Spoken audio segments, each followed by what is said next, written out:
सैलाब मुतासरीन के लिए इमदादी सामान रवाना कर दिया गया है। इमदादी सामान C-130 के जरिए मुतासरा इलाकों की जानिब भेजा गया। मजीद क्या तफसीलात हैं सलमान अवान से जानते हैं। सलमान, इस हवाले से भी आगाह कीजिएगा।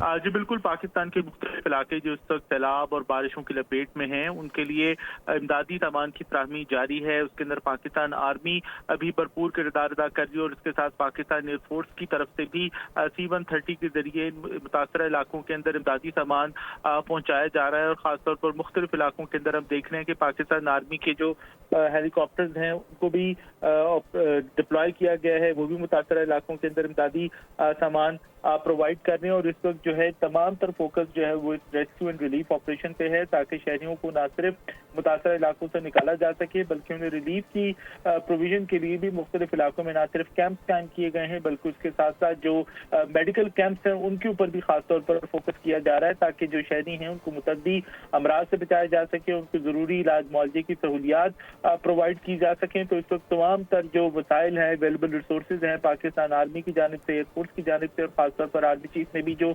ऑन ग्राउंड ट्रुप्स हैं, दस्ते मौजूद हैं मुतासर इलाकों के अंदर, उनको खासतौर पर हिदायत दे रखी है कि तमाम इलाकों के अंदर जो भी अवेलेबल वसाइल हैं उनको जिला इंतजामिया की मदद के लिए भरपूर अंदाज के अंदर इस्तेमाल किया जा सके। और खास तौर पर बुनेद के ऊपर इस वक्त फोकस किया जा रहा है। अगर मैं NDMA की बात करूं तो बताया गया है कि वज़ीर-ए-आज़म की हिदायत के मुताबिक खैबर पख्तूनख्वा की सूबाई हुकूमत और PDMA को मुकम्मल तौर पर उनको असिस्टेंस प्रोवाइड की जा रही है। और बुनेद के लिए आज सुबह मजीद जो सामान भिजवाया गया उसमें खैमे, कंबल, जनरेटर्स, डी वाटरिंग पंप्स और उसके साथ साथ राशन बैग और अद्वियात भी शामिल है। और ये इमदादी सामान जो है वो डिप्टी कमिश्नर बुनेद के हवाले किया जाएगा। जी सलमान अवान, बहुत शुक्रिया।